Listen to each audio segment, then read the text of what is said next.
अस्सलामुअलैकुम टू आल संगात, क्या हाल है जनाब? ठीक ठाक हो? उम्मीद करें सारे बहना बिरा ठीक ठाक हो सन। अल्लाह पाक सारे बिरावां दे माल जान इज्जत आबरू हर शे दी हिफाजत फरमाए ते अल्लाह पाक सारे मुसलमानां दी बच्चियां दे नसीब अच्छे फरमाए। अच्छा मार्ग तुसां दे पे सो कि अज साडे कोल बहुत बड़ा अंधार चला होया जेड़ी दी वजह तो जानवरां नूं बड़ा सारा औखा करके ते असां जनाब चारा इन्हां नूं पाया। तो अज का जनाब साडा मौजू है, असां गल करेंदे पे जनाब मोठां दा एक चारा है, बेल नुमा एक पौधा होंदा है। इस दे उत्ते मैं अगे एक वीडियो पाई आई थी, अज भी असां उस दे मुतल्लिक करेंदे पे। वो चारा साडा हुण माशाअल्लाह तैयार थी गया। इस मौसम दे असां उसनूं कप के खुश्क करके ते वत उसनूं रखना, यानी कि असां खुश्क डाइट प्लान दे विच उसनूं असां इस्तेमाल करना। लेकिन जेड़ा साडा जंतर खा गया जानवर, उन्हें जंतर तो इस टाइम इतना पतरा अवेलेबल नहीं है, जिहड़ी वजह तो असां अपना प्लान कैंसल करके ते असां इस मोठ दे चारे नूं खुश्क करके पावन की बजाय कि असां हुण इनू सब्ज़ कुतर के ते पावन की ज़्यादातर इस कोशिश नूं लगे होए हां। ये जिहड़ा अज मैं जनाब चारा पाया जानवरां नूं फस्ट टाइम पाया, ये चारा जनाब अज 2 दिनां दा इसनूं खुश्क कीता होए, 2 दिनां दा जिहड़ा ये जानवर छोटे बच्चे खा रहे हैं। तो लेकिन अज वत अंधार चल गई तो साढ़े को जिस टाइम खास कर कोई चारे वगैरह अस खुश्क करें तो जिस टाइम अंधार आंदा है ना तो सानू बड़ी सारी प्रॉब्लम बनती है। साढ़े को सारी रेत है तो जिस टाइम टिब्बा वाली मिट्टी पटी के आँदी है ना, वो सारा चारा खराब थी वैंदा है। इस वजह तो मैं जनाब अंधार आवन तो पहले जिले पोजीशन खराब दिखी तो मैं उस चारे नूं पा के जानवरों के अगू वो खुरलियाँ भर दित्तियां। मैं आके बस ठीक है खुश्क हो गया। एक दिन का अज पा छोड़ा तो एक दिन का होर पिछा जो खुश्क अस करेंदे पे से वो बच गया। तो माशाअल्लाह बहुत अच्छा एक्सपीरियंस रही है। अजे तो फुल खुश्क तो नहीं थी, लेकिन उसके बावजूद भी माशाअल्लाह जानवर बड़ा पेट भर के इस चारे नूं खादा है।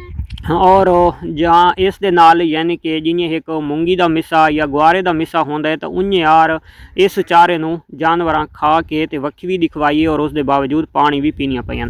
ये तुसां सामने दे पे हो तो ये नमक पिए, खास कर कदां भी सर्दियों के विच या गर्मियों के विच तुसां सब्ज़ चारा जानवर नूं पैंदे हो तो उस दे विच तुहाडे जानवर नूं नमक की अशद ज़रूरत होंदी है, यानी कि कड़वी चीज़ की उन्होंने अशद ज़रूरत होंदी है। तो वो तुहाडे फार्म दे विच लाजमी होनी चाहिए जी कि ये नमक की शक्ल के तुसां दे पे है, ठीक है। अच्छा ये जनाब जोड़ा चारा है मोठां दा, तो इस दे विच असां विच थोड़े थोड़े बूटे असां पाए हैं गुआरे दे बीज काश्त किया आई तो वो भी विच माशाअल्लाह अच्छे बूटे ग्रो कर गए। तो वो भी साथ नाल इसे दे कुतरा है। तो गुआरा जी चीज़ है, तो गुआरा है एक फेवरेट गिज़ा है जानवर छोटे दी, लेकिन उसके बावजूद गुआरे दे विच मलाश भी पाई वैंदी है, यानी कि इसकी वजह तो इन्फेक्शन भी थी, यानी कि गले की सोजिश हो गई। अच्छा डिलीवर करने वाली भेड़ बकरी का हवाना सोजिश कर गया, जेड़ी करके फार्मर आदन जी बहुत अच्छा हवाना बना गई है। वो इतना अच्छा उस हवाना नहीं बनाया होंदा, लेकिन कि उसके हवाने दे विच हवा होंदी है तो वो होंदी है गुआरे दे कट दी, गुआरे दे मिस्से की वजह तो। तो असां जनाब इस करके असां नाल नमक भी रख छोड़ा है, जोड़ा सारा जानवर इदू चारा भी खांदा खलोता है, पानी भी नाल भरा है, पानी भी पींदा खलोता है और उसके बावजूद नमक भी नाल दे नाल चटेंदा खलोता है। जैनू जितनी ज़रूरत होंदी है वो वन के चट गिंदा है। तो नमक लाजमी होना चाहिए।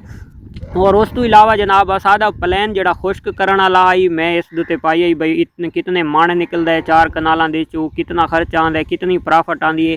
वो जोड़ा सादा टोटल प्लान आई तो वो सादा उथाई तो उथाई रह गए, वो प्लान सादा यानी कि अध दे विच रह गया, ठीक हो गया। असां पूरा खुश्क उसनूं ना कर पाए।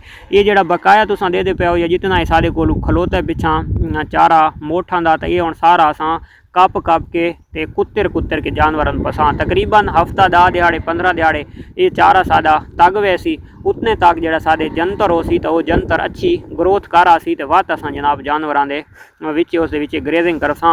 वरना जानवर मोठ अपना जंतर दी तो मत मार सटी, क्योंकि जंतर जड़ी चीज़ है तो असां ज़्यादा इसकी हाइट थीमण ना देंदे, क्योंकि साडे कोल भेड़ है। अगर बकरी होवे तो ज़्यादा हाइट वाला बहुत अच्छा रह बनिया, बकरी उत्ते खावना पसंद करेंदी है। साढ़े कोल भेड़ है तो भेड़ तले खावना पसंद करेंदी है, तो इस वजह तो सानू छोटे दे विच छोड़नी पौंदी है। और एक चीज़ की छोटे दे विच छोड़न नाल सानू एक होर सहूलत थी वैंदी है, क्योंकि वो छोटा छोटा ही होंदा है, खांदे रहंदे तले जड़ियाँ जड़ी बूटियां होंदियां तो भी जानवर खांदा रहंदा है। तो वो साडा पानी ज़्यादा ज़ाया नहीं थींदा, क्योंकि साडी रेत वालियां रकबे होंदे, साडे रेत वाले रकबे दे उत्ते पानी ज़्यादा रकबा पींदा है। तो अगर वड्डा जंतर होवे तो उसनूं भन के जानवर तले सटे सन, वो तले जमीन दे उत्ते बहुत सारा कचरा कबाड़ जुगाड़ थी वेंदा है। वत पानी लावण ले सानू बड़ा सारी प्रॉब्लम बनती है। बन्ने तुरदे ने, बन्ने वैसे भी तुरदे यानी कि जानवर टुरते रहंदे ने, बन्ने तुड़े ने। तो जिस टाइम वड्डा जंतु डठो होया तो सानू बड़ी प्रॉब्लम देवे। इस वजह तू असां जनाब इस तू फायदा उठाते हुए कि असां छोटे छोटे जंतर दे विच ही जानवर चरेंदे रसां, ताकि जंतुर जिहड़ा ना बहुत ज़्यादा हाइट न करे, ताकि सानू बाद दे विच पानी की भी बचत थी और साडे जानवरां नूं खिल खावण दे विच भी किसी किस्म की कोई परेशानी ना आवे। तो इस करके जिहड़ा असां वजन बनावना या जितनी असां सिस्टम बनावना वो साडा टोटल क्लियर हो गया है। तो ये हुण तुसां मशीन दे उत्ते देदे पे हो तो ये साडा ज्वार बाजरा वगैरह उस दे विच बड़ा घाह है तो गुआरा।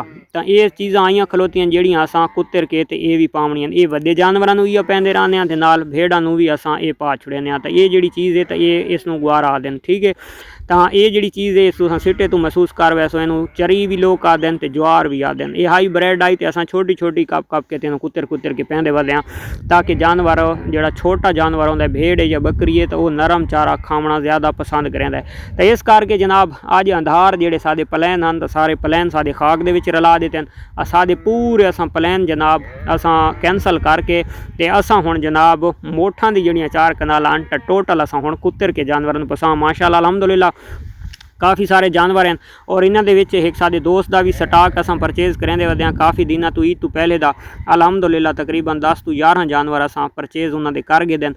तो वो जानवर भी साडे थाई फार्म दे विच खलोते हैं। तो वो भी अलहमदुलिल्लाह थोड़े दिनों तो बाद इंशाअल्लाह भिजवावणे।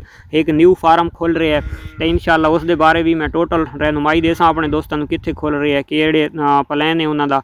तो फिलहाल परचेजिंग असां करेंदे पे हां। सूरज बिल्कुल जनाब तकरीबन 3 दा टाइम है तो गरूब थीवण दे आ गया, क्योंकि अंधार इतना चला है। जिहड़े बदल शदल आंदा साडे कोल अलहमदुलिल्लाह काफ़ी बने हुए हैं, लेकिन अंधार चाह के तो उन्होंने आसे दे पासे गिन गए। पता नहीं हुण बारिश कित्थे वंज वसाई ते कित्थे नहीं। साडे नसीब दे विच इस टाइम तक बारिश को नहीं थी। तो जानवर तुसां देख गिनो ये मोठ खा के अलहमदुलिल्लाह इसकी वक्खी देख गिनो। ये जानवर ही असां अपने दोस्त वास्ते परचेज़ किए तो इस भी लगा वजना साडे कोलों। तो उन्हां दा जनाब स्टाक इंशाअल्लाह पूरा थी वैसी तो बस साडी थोड़ी जी चारे दे विच मदद थी वैसी। और छोटे जिहड़े बच्चे खलोते हैं तो वो भी मेल बच्चे सारे निकल वैसे तो होर भी बचत थी वैसी। तो असां जितने मेल बच्चे कटसां तो उतनी असां इंशाअल्लाह नाल फीमेल रला गिनसां, ताकि सानू तादाद भी साडी उतनी रहे। और दूसरे नंबर दोते मेल इतना रखण दा सानू कोई फायदा भी नहीं थीवना, क्योंकि ब्रीडिंग के फार्म दे विच छोटे बच्चों नूं वड्डे थी वैंदे तो उन्होंने अलहदा मैनेज करना बड़ा सारा मुश्किल बन वैंदा। तो इस करके जनाब असां मेल सेल करके तो फीमेल गिनसां ते चारा ये तुसां दे पाओ तो ये हैं मोठ जिहड़े दी अज असां यानी कि टोटल गुफ्त शनूज की है। तो ये है जनाब अज दा टॉपिक, अज दी वीडियो। मिलते हैं इंशाअल्लाह नेक्स्ट वीडियो। तब तक देसो इजाज़त, अल्लाह हाफिज़।